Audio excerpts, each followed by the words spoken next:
Coucou Booktube, aujourd'hui on se retrouve pour mon bilan lecture 2024. Je vais pas vous présenter chaque lecture etc parce que ce sera beaucoup trop long, mais je vais vous faire un récap avec toutes mes statistiques. Voilà, ça me paraît plutôt pas mal. J'ai fait un diapo sur Canva qui va m'aider du coup à vous présenter tout ça. Donc on va commencer sans plus tarder. Alors, première diaporama pour vous dire que j'ai lu 81 livres en 2024 et j'en ai DNF 1, alors qu'en 2023 j'avais lu 62 livres. Je crois que dans les 62 livres, je comptais ceux que j'avais DNF. Je sais plus, mais le fait est que j'ai quand même lu presque 20 livres de plus que l'année précédente, ce qui est quand même assez considérable. Alors, les genres que je lis le plus, on peut clairement voir que c'est de la romance. Voilà. Je sais que les couleurs, elles sont pas très distinctes les unes des autres, mais écoutez, je voulais faire un truc assez joli, donc voilà. Mais oui, du coup, c'est clairement la romance que je lis le plus. Après vient la fantasy, donc je suis assez contente parce que l'année précédente, c'était vraiment plus de la moitié de romance et de la fantasy, on a été très peu. Après, nous avons de la dark romance, il me semble.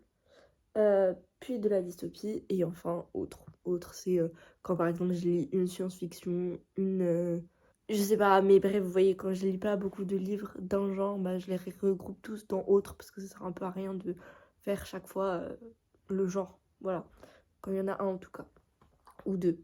Hop. Ensuite, nous avons les formats dans lesquels je lis. Alors, on peut voir que je lis très très peu en e-book, alors que pourtant j'ai une Kindle. Et c'est pour ça que j'aimerais y remédier en 2025. Mais bon, voilà. Ensuite, bon bah je lis beaucoup de poches. Voilà, ça se voit. C'est... De toute façon, voilà. Voilà. J'ai une passion pour les poches. J'aime trop ça.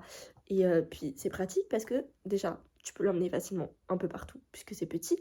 Et en plus de ça, c'est pas très cher. Donc, les poches, c'est trop bien.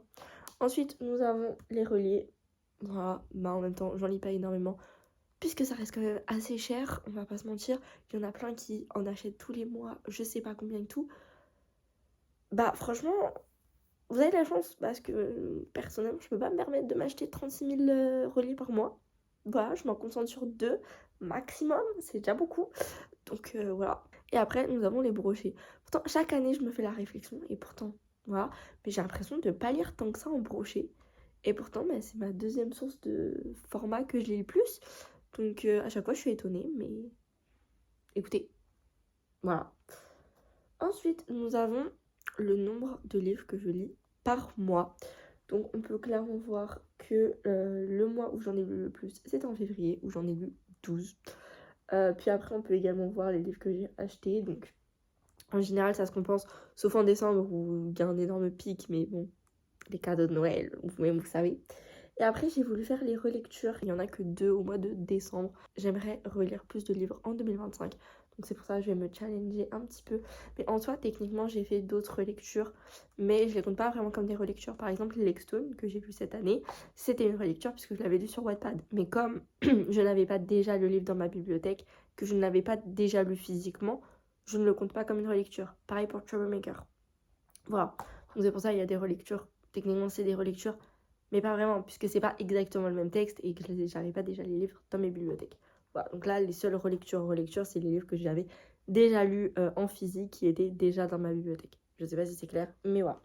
Et ensuite, nous avons les notes que j'attribue au livre. On peut clairement voir qu'il y a autant de 5 étoiles que de 4 étoiles. Autant vous dire que je suis un très bon public. Voilà. J'ai un DNF. Voilà, ça se voit. Puis après, j'ai très peu de 1 étoile. J'ai quelques 2 étoiles. J'ai un peu plus de 3 étoiles. Mais globalement, c'est du 5 étoiles et du 4 étoiles. C'est pour ça que j'aimerais différencier les coups de cœur. Parce que j'ai pas tant de coups de cœur que ça. J'ai beaucoup de 5 étoiles. Mais c'est pas pour autant que c'est des coups de cœur. Dans ma tête, c'est logique. Je sais qu'il y en a en fonction de leur notation. Les 5 étoiles, c'est vraiment coup de cœur, coup de cœur. Et quand ils adorent et tout, qu'ils n'ont rien à reprocher au livre, mais que c'est pas un coup de cœur, ils mettent 4 étoiles. Moi, je ne peux pas. Si j'ai rien à reprocher au livre, je mets 5 étoiles, même si c'est pas un coup de cœur. Bref, voilà pour ça.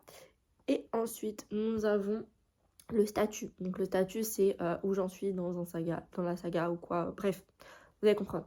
Donc, en fait, j'ai l'impression que c'est à peu près tous égal, mais j'ai commencé pas mal de sagas, mais en soi, bah, ça se compense avec le reste. J'ai fini quelques sagas. C'est pas le plus fourni, mais quand même. À jour, je crois que c'est le plus petit. que pourtant un jour c'est quand même assez simple de se mettre à jour dans des sagas, mais soit. J'ai lu pas mal de one-shots. Pas mal de one-shots et j'ai lu aussi pas mal de suites de sagas. Donc c'est assez cool.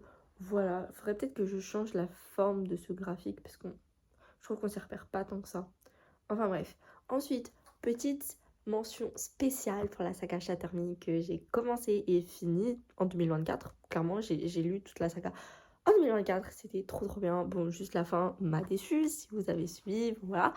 Mais j'ai extrêmement hâte en 2025 de la saga sur James parce que j'adore ce personnage et que du coup là je crois que ça se passe 10 ans après Imagine Me, il me semble. Oui c'est ça. Parce que du coup James au lieu d'avoir 11 ans il en a 21. J'ai trop hâte. J'ai vraiment trop hâte, ça va être trop bien. Et du coup voilà.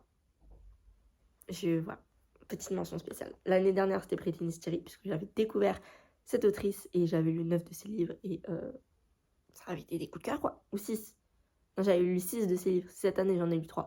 Bref, mais du coup, j'avais fait une petite mention spéciale pour Britney Mystery. Et bah là, petite mention spéciale pour Tahir et ma fille. Surtout pour la saga Shatter Me. Voilà. Et ensuite, ça c'était mon petit challenge personnel et j'en suis très contente. C'est la langue dans laquelle je lis. Donc on peut voir que j'ai quand même beaucoup plus de français que d'anglais. Mais j'ai quand même lu une petite quinzaine de livres en anglais. Et ça fait extrêmement plaisir. J'en suis très fière parce que je sais pas si vous vous souvenez, mais peut-être pas puisque vous ne me suiviez pas forcément puisque je n'avais pas YouTube, mais en 2023 je n'avais lu que 3 livres en anglais. Oui. Et mon challenge c'était d'en lire au moins un de plus. Et je pense que ce challenge est clairement accompli, ça se voit et je suis très contente. Et j'aimerais réitérer évidemment en 2025. Voilà, je pense que oui, c'est ça, c'est la fin. C'était tout pour cette vidéo, j'espère qu'elle vous aura plu. Sur ce, je vous fais des bisous et je vous dis à samedi prochain, 18h. Bye!